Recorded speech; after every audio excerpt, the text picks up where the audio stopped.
Hello, Croeso Fulcher. Welcome back to the channel. I know this was scheduled for 9:30. That's just because I didn't want to just dive right into it and be totally unprepared. So I'm just going to be going over some of the material that I've got from the book that I'm working on, because basically it just takes too long for me to do the long form videos, and I'm just basically never going to get round to it. So I'm just going to present some of the information off it, which is pertinent to the Britons and stuff that I've been talking about in some of my recent videos. I'm still working on the video. I'm still writing currently about the Pythagoreans and the monad, and Johannes Kepler makes a surprise appearance as well, which I'm excited about. But anyways, I'm rambling now. So let's get into it because I value your time. But essentially, this is going to be some information from my book. This is a working draft that I'm using, but I will also, I'm going to elaborate on it as I'm going, so you're going to get my insight as well. So it's not just reading some of the material from the book. So first up, we are at the beginning. We're looking at Pytheas of Massalia. So the book is going to start on the west coast, Britain, and the contact of Pytheas and his tour of Oceanus. So, and then it's going to go through the Mediterranean, and then it's going to go through the Cult, and it's going to connect back to the west. So it's going to go full circle, so to speak. So let's start with Pytheas of Massalia. So I'm going to read it out, and then I'm going to also give you some of my own personal insight as we go. In the centuries before Rome reached the peak of its power, drawing most of the known world into the embrace of empire, knowledge of the far west remained fragmentary, shrouded in rumour, myth, and mariner's lore. Tales were told of distant ocean-bound lands rich in tin, which is καττίτερος, or sometimes also kasiteros, because in some of the dialects, the T's and the S's can change, such as thalassa and thalata. And also amber, ЯЛεκτρον. Both prized commodities in the ancient world. The first person to confirm these legends through direct observation was Pytheas of Massalia, or Pytheas of Massaliotes, which is Pytheas the Massalian, a Greek geographer, astronomer, and seafarer who undertook one of the most remarkable voyages of antiquity. Now, when you actually look at the Roman Empire as well, they actually targeted key areas of the trade network in order to consolidate their power as they built their empire. So I just thought I'd put that out there. I want you to just bear these things in mind as we're going, because as I go through this information, it'll all start making a lot more sense. Likely sailing around 325 to 320 BC, Pytheas departed from the Greek colony of Massalia, modern-day Marseille, and journeyed through the Pillars of Heracles, also known as the Strait of Gibraltar today, north along the Atlantic coast of Iberia and Gaul, eventually reaching the shores of Britain.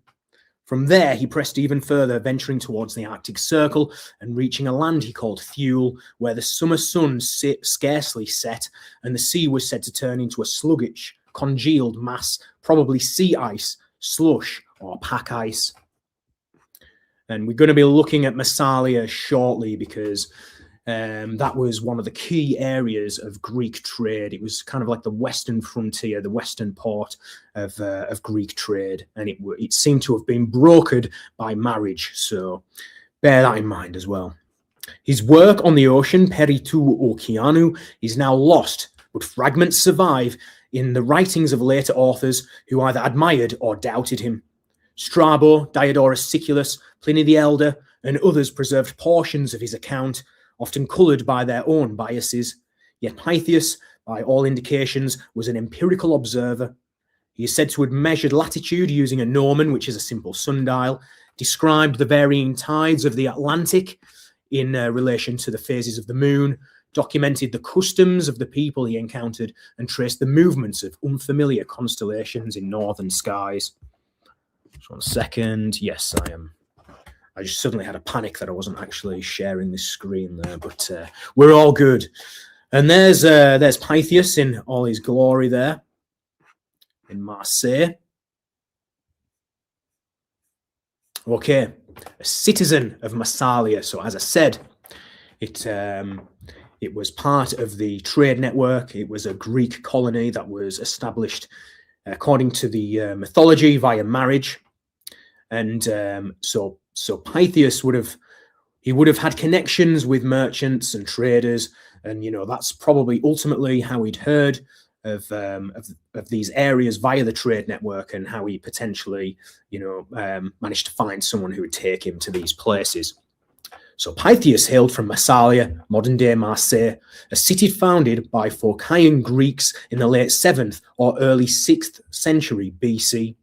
Situated where the Rhone meets the Mediterranean, Massalia was something of a cultural and geographic frontier that was Greek in language and custom, yet was also embedded within the volatile tribal world of Celtic and Ligurian Gaul. According to the Roman historian Justin, summarizing the early historians, Pompeius Trogus, the Phocians were not merely colonists, but seasoned mariners and pirates who embodied the resourcefulness and ambiguity of early Greek expansion.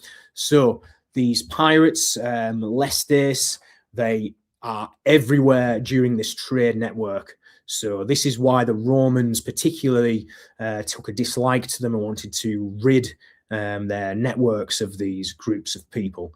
But they are quite ambiguous, or rather they were quite ambiguous, raiders one day, traders the next. So they tread an ambiguous line, let's say. Faced with limited agricultural prospects in their homeland, they turned to the sea. And this is a quote here from Justin, epitome of the Philippic history of Pompeius Trogus.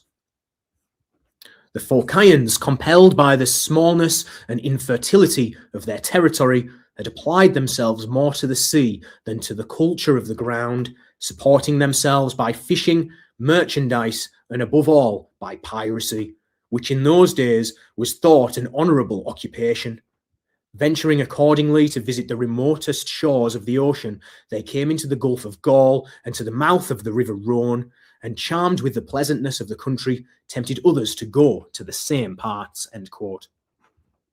Upon arriving in the region, the Phocians made contact with the Sego Brigi, and for all of you Celt fans of the Celtic culture, you will recognise this second portion of the word here, brigi. So it seems to be etymologically related to brigantes, for example, and that particular portion of the word relates to height, high places. Hence why some people say the brigantes, their name would literally mean the high ones. So the Sego Brigi, a Gallic tribe whose king Nannus was preparing for the wedding of his daughter Guptis, in a ritual native to the tribe. Guptis was to select her husband by offering a cup of water to the man of her choosing. And you'll notice there's some parallels there with the Banish Riga, the sacred kingship wedding, which is found in the Tambo Kulnia with Maeve. So this seems to be a common theme here as well that we're seeing. When the Greek strangers were invited to the wedding feast, the princess bypassed the native suitors and offered the ceremonial vessel to Protis, one of the Greek captains. Thus, through marriage, Protis became the king's son-in-law and was granted land for a city. And you'll notice Protis there. So think of the word prototype. So first, this is ultimately where this name is derived. So, quote, so he was granted in return land for the city of Massalia. Of the fleet, Simus and Protis were the captains who applied to the king of the Sego Brigi named Nannus, in whose territory they were anxious to build a city, desiring his friendship. On that day, as it happened, the king was engaged in preparing for the nuptials of his daughter Guptis, whom, after the custom of the people, he intended to give in marriage to a son-in-law to be chosen at the feast. End quote. Oh, sorry, no, that's not the end of the quote, my bad. The suitors, having all been invited to the wedding, the Grecian strangers were also requested to join the festival.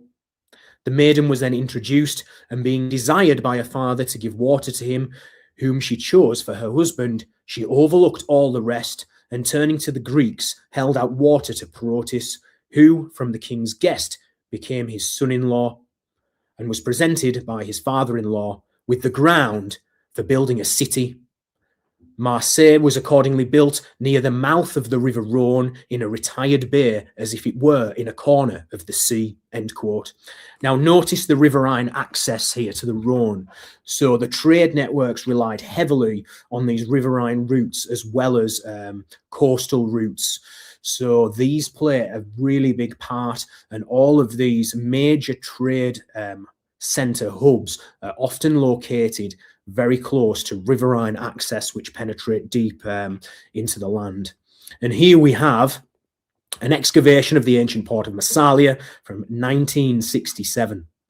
So there you go. And I'm hoping to get over there at some point to get some stock footage. According to Justin, this founding alliance marked the beginning of a period of peaceful coexistence between the Greeks and the Sego-Berigi. In contrast to later colonial violence, the early Massaliotes integrated themselves diplomatically into local power structures, likely securing trade access to riverine routes and inland metals. However, their success soon bred resentment among neighbouring Ligurian tribes who launched raids on the young settlement. The Greeks responded with strength. And again, this is from Justin Epitome. Quote, "The Ligurians, jealous of the growing greatness of the city, harassed the Greeks with continual war, but they, repelling their attacks, rose to such a degree of strength that they conquered their enemies and planted several colonies in the lands which they captured," end quote. These colonies, among them Antipolis and Nicaea, Nice, and Antibes, respectively. Sorry that, well, you know what I'm saying. I got that the wrong way around. So Antipolis, which is Antibes, and Nicaea, which is modern-day Nice, extended Massalia's influence across southern Gaul. From this network of fortified trading posts and riverine access points, the Massaliotes developed deep commercial ties with both Celtic and Etruscan polities and may have accessed tin from Armorica and Cornwall centuries before Pytheas' time. Pytheas, born several generations later, however, stood as a natural heir to this frontier legacy. He may have heard first-hand accounts from traders who were involved in the trade networks, and these stories may have inspired him to embark on one of antiquity's most daring voyages of discovery. So there we go. So here is a picture from the 7th to 4th centuries BC of the trade. So I'm just going to zoom in here so you can see Massalia here. So see how it's close to the riverine trade routes, because certainly the tin was coming from Cornwall here, and it was going in the Loire, and it was heading down through these riverine routes. There would also portage over land at points where necessary, but ultimately it meant that they, because the Bay of Biscay is a tough place to navigate even today, so it cuts out all of this Atlantic route here. You can take a shortcut directly through, straight into the heart of the Mediterranean there. So let me just have a quick look at the comments and in the chat. See who's here. Great to see you, Banner. The boys at the bar are ready. You never let me down. Hey, Ziamara, good to see you. Thanks for joining us. Cat the Taurus. Hey there. JJ, good to see you as well. And yeah, Con family, thank you. I'm pleased you're getting to see it. Sorry it's taken a while.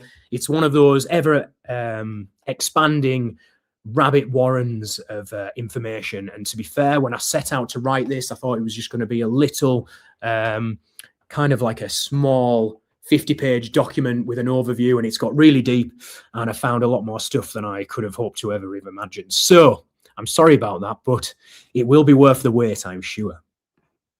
Hey, Pan, great to see you. Thank you for joining us. That's interesting. So Pan says the Phocians always had the priestess of Artemis and the Artemisian on their boats on their travels. Thank you for that. That's excellent information. I'll definitely, but I did see actually that there's they did institute some of their religious rites as well. So I wonder if that's connected. Hey, Linda, great to see you. Thanks for joining us. And Valerie, thank you very much. I've just tied my hair up. Actually, Valerie, it was a bit scruffy, so there we go. Okay, right. Let's get back to this. Right. So, reconstructed journey. Despite the loss of On the Ocean, it is possible, by assembling clues from later authors, to tentatively reconstruct Pytheas' route. Most scholars agree that he set sail from Massalia perhaps around 325 to 320 BC, during a period of relative calm following the campaigns of Alexander the Great. He would have followed established trade routes westward through the Gulf of Gaul, navigating along the coasts of Iberia towards the Straits of Gibraltar, known to the Greeks as the Pillars of Heracles. Yet here, uncertainty arises, and this is to do with the Carthaginians who had control of the Pillars of Heracles at the time. So some ancient sources suggest that during this period, Carthaginian naval power dominated the Western Mediterranean and actively blocked foreign vessels from passing through the Pillars. The Carthaginians, eager to monopolize the lucrative trade in metals and dyes, may have seen Greek expeditions as economic threats. If this was the case, Pytheas may have found passage by subterfuge, diplomacy, or through temporary weakening of Carthaginian enforcement. And there's various authors with various different ideas of how he might got there. Ultimately, we will never know, essentially, but there are a few ideas out there. Here's one of them. An alternative theory proposes that Pytheas avoided the Carthaginian Straits entirely, travelling overland through Gaul to the mouth of the Garonne or Loire, and from there setting out into the Atlantic. Archaeological finds, including Greek amphorae along the Rhone and Saône, I probably pronounced that wrong. I do apologise if that's the case to my French speakers who may be watching, suggest well-established transalpine trade corridors that could have supported such a journey. Once at sea, Pytheas would have continued north along the Atlantic coasts of Armorica, modern-day Brittany, and Belgica, before crossing to the islands the Greeks called Britannicae. So this is a working draft, so apologies. He is said to have circumnavigated parts of Britain, noticing difference in daylight, language, customs, and especially the production of and trade of tin, believed to come from an island or promontory called Cassiterides. From Britain, Pytheas pressed even further north. He claimed to have reached a place called Thule, where the summer sun barely set and the sea turned semi-solid, possibly a poetic or empirical reference to sea ice, drift slush, or the Arctic fogs. Scholars remain divided on Thule's location. Candidates include the Shetlands, Norway, and even Iceland. Now, this northern route climb is going to feature quite heavily later on. So it is associated with where the amber comes from, ultimately the Baltic. And it was certainly making its way from the Baltic down through the Volga and ultimately, reaching as far as Egypt and even, the east coast of the Mediterranean. So this region is heavily connected, even in Greek mythology, to the legendary Eridanus River. And I've got a lot more information to go into that later when I start getting into the cult.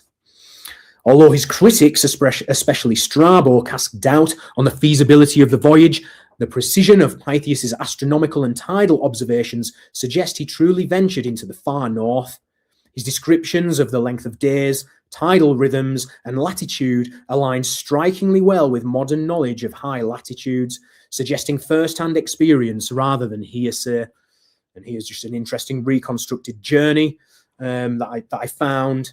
And this is a reconstruction based on his measurements, which ultimately, they're slightly off here. I believe it was Ptolemy reconstructed a map based on his measurements. But he does seem to have been accurate about the tin trade anyway.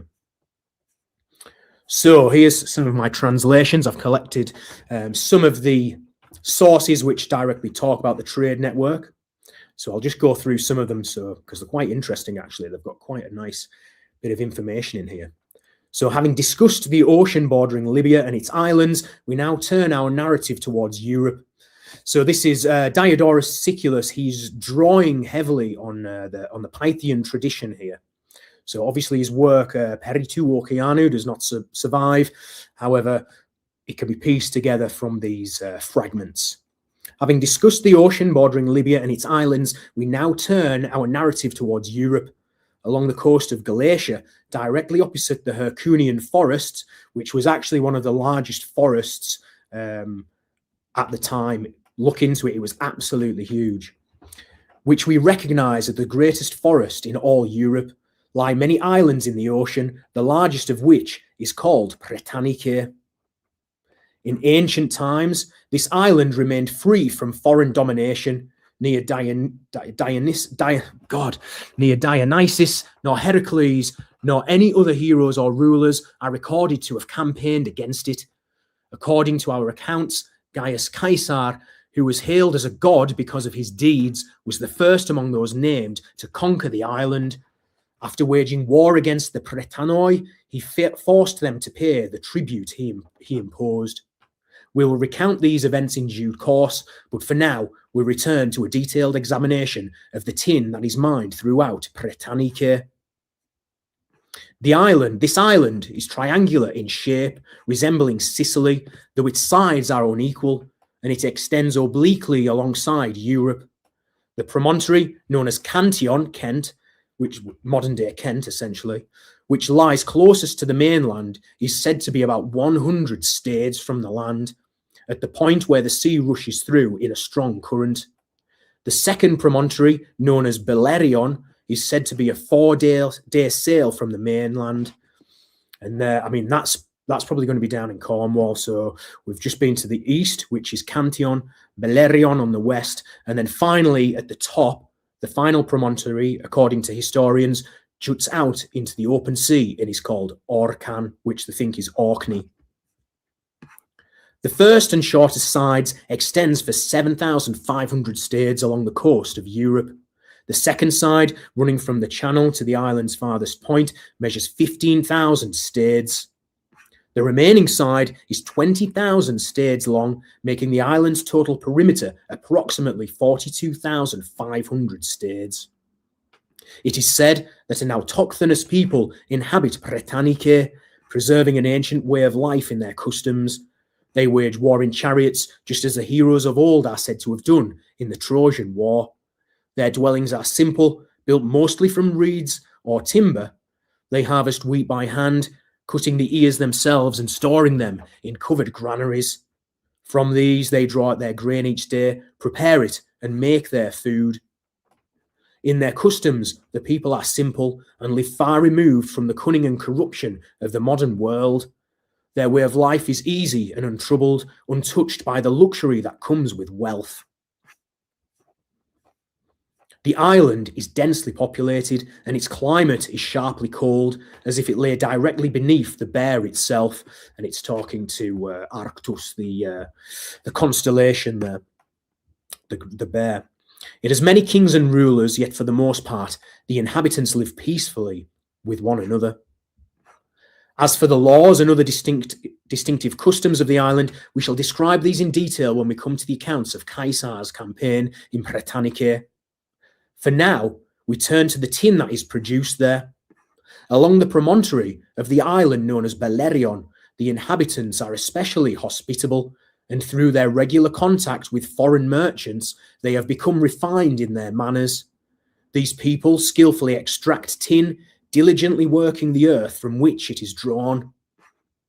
The land is rocky, but it contains earthy seams, and actually this is quite accurate. So it is in layers. So he's described it quite well here, or it seems to be quite an accurate description of how the tin is extracted.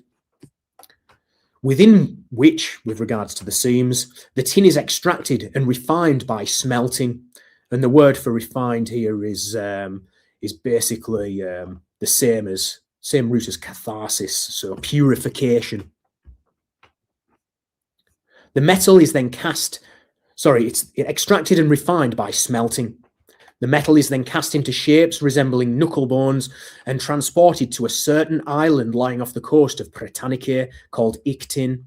And this is also debated as to where this could be, maybe St. Michael's Mount, or there's a few other islands that it may be. But what's interesting is the Veneti, who were conducting the tin trade, favoured these coastal facing promontories or tidal islands, as it gave them a strategic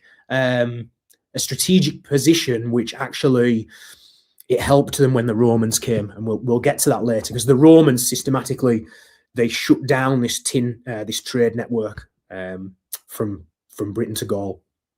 When the tide recedes and the space between the two is left dry, they carry the tin across in carts, bringing it to the island in great abundance.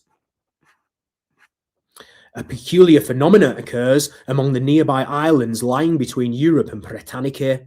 During high tide, when the strait between them fills with water, they appear as islands, but at low tide, as the sea recedes and a large expanse is left dry, they are seen as peninsulas. From there, the merchants purchase the tin from the local inhabitants and transport it across the sea to Gaul. From that point, it is carried overland through Gaul on horseback, and after a journey of about 30 days, the cargo reaches the mouth of the Rhone River. We now turn to the substance known as amber. Directly opposite Scythia, beyond Galatia, lies a sea island called Basileia, the Queen, situated out in the open ocean. On this island, the waves cast ashore an abundant supply of amber, which appears nowhere else in the inhabited world. Many of the ancient writers have recorded tales about this substance, but their stories are wholly implausible and have been refuted by the evidence. For the amber is collected on the aforementioned island and transported by the local inhabitants to the mainland opposite, from where it is conveyed to our region as previously described. So this is now in relation to the Northern Island, but I just wanted to highlight that there's a similar thing going on here with the amber as well, and we're going to get into that in a different episode. Tin is also found in many parts of Iberia, not simply gathered from the surface, as some historians repeatedly claim, but mined and smelted in the same manner as silver and gold. So obviously some of these accounts are hearsay, they are exaggerated. You know, you can just imagine people going, you know, these islands are so abundant with tin that it's literally just found in the ground, but, you know, it is available from the surface. And also there's alluvial tin deposits as well. So perhaps that could also be what they're referring to. So this is where you can actually pan in alluvial deposits where the water has removed areas of parts of the tin from the tin seams, washed them away, and then as it reaches the mouth of the where it connects to the sea, it obviously can't sustain the weight anymore, and the form piles. So you can actually pan for the tin as well. For above the land of the Lusitanians lie numerous tin mines on the islands situated in the ocean off the Iberian coast, which have come to be called the Cassiterides as a result. So that's usually translated as the tin islands, essentially. A great quantity of tin is transported from the island of Britannicae to the region of Gaul lying opposite it. From there, it is carried on horseback by merchants through the Celtic interior, passing Massalia and arriving at the city known as Narbo, which is modern-day Narbonne. This city is a Roman colony, and because of its advantageous location and abundant resources, it possesses the largest commercial market in that region. So there we go. And then this is now going into the material that I've just that I recently made a video on regarding the Britons here themselves. So there's quite a lot to go through. Let me just check out some of the comments again.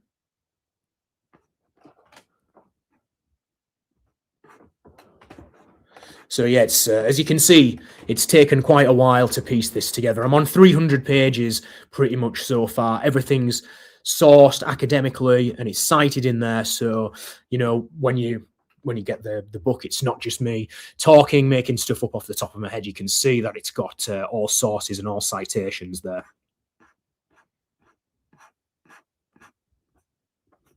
So JJ says, hi everyone, what's the source material? So this is my book. This is what I'm working on at the moment. I've been writing it for quite some time. So I'm up to 300 pages, but here, for example, look, you can see I've got all of the sources here, everything's cited and sourced. So I've not just been making it all up.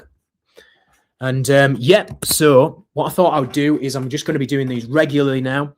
I'm going to be doing feature length kind of videos, which are going to take a lot longer to do, obviously. But this is just a nice way where I can get some information out quickly, because, you know, you people who are turning up to the live streams are like my core audience, people that I've known for a very long time, that, you know, interested in the cult material as well as I am. And I am going to get back to that, but I just need to set the groundwork here by setting out the archaeological information first. So then when I get onto the cult, I can show that some of the information I've found is not just speculation, but it's actually grounded. It's backed up by the archaeology as well as just the sources.